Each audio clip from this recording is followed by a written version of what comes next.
kama angekuwepo hapa Mheshimiwa Tundu Antipas Lissu akizungumzia tuzo hizi angesemaje kwa kutumia tuzo hizi? Tumsikie.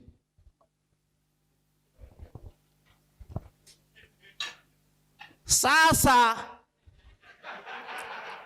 niseme, na hili jambo ni jambo muhimu sana. Tujipige makofi.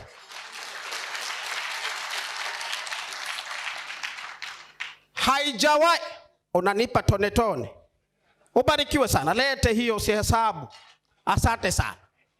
Lakini nizungumze na Watanzania. Na hili jambo nimemwona hata yule Usiri, CEO wa Usiri. Hebu njoo hapa, njoo. Tafadhali njoo hapa. Uje bwana.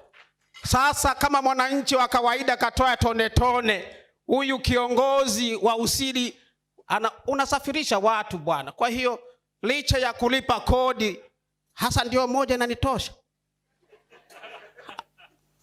Maliza yote wewe, nimetoka mbali.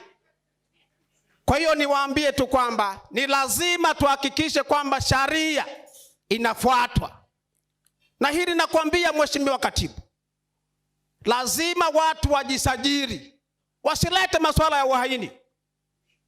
Mnielewa hapa? Wasilete masuala ya uhaini. Kama msanii anatunga alafu haendi BASATA kujiandikisha, huo ni uhaini Mheshimiwa. Na nizungumza hili bila haya. Ubarikiwe sana kwa tone tone.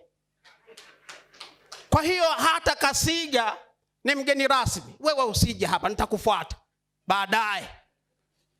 Kwa hiyo baada ya kusema hayo, niwashukuru hata mmepewa bilioni 2.